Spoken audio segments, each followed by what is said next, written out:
YCP నేతలు లేకపోతే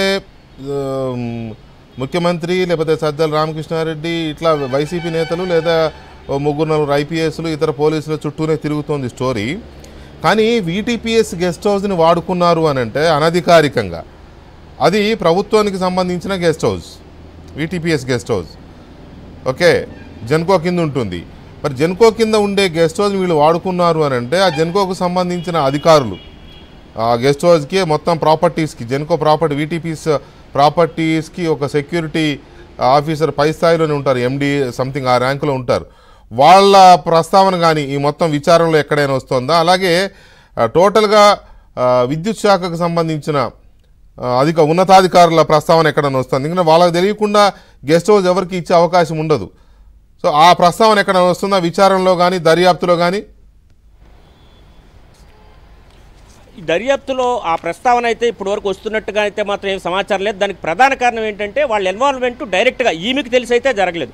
police అధికారులు వారితో చెప్పి అక్కడ సాధారణంగా ఏదైనా ప్రభుత్వ గెస్ట్ హౌస్ వాడుకోవాలనుకుంటే ఖచ్చితంగా మన వివరాలు ఎవరు ఉంటున్నారు ఏంటి అనేది, ఈవెన్ బయట ఏమైనా హోటల్లో దిగాలన్నా మన ఆధార్ కార్డులతో సహా మన పూర్తి వివరాలు వాళ్ళకి ఇవ్వాల్సి ఉంటుంది. అలా ప్రభుత్వ గెస్ట్ హౌస్లో అయినా సరే మినిమం ఛార్జ్ ఉంటుంది. ఆ ఛార్జ్ ప్రకారం పే చేసి అదే సంబంధిత శాఖ మంత్రి ఆ టైప్ అయితే మాత్రం ఛార్జెస్ కూడా ఉండవు, పే చేసి అక్కడ ఉండాల్సి ఉంటుంది.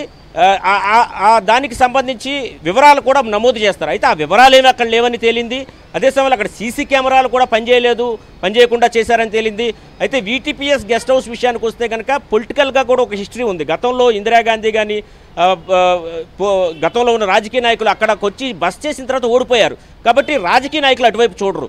కాబట్టి ఇది సేఫ్ ప్లేస్ అని పోలీసులు కూడా నిర్ధారణకు వచ్చి అదే టైంలో విద్యుత్ శాఖ అధికారులు, పోలీసులు అంటే సామాన్య ప్రజలకే కాదు ఆటోమేటిక్గా గవర్నమెంట్ ఎంప్లాయీస్ కూడా కొంత భయం ఉంటుంది. వాళ్ళు ఖచ్చితంగా ఇక్కడ తీసుకొచ్చి ఉంచుతాం. అదే సమయంలో అక్కడ ఏం జరుగుతుంది అనేది ఆ వీటీపీఎస్ అధికారులు కూడా తెలిసి ఉండకపోవచ్చు. అంటే జెన్కో అధికారులు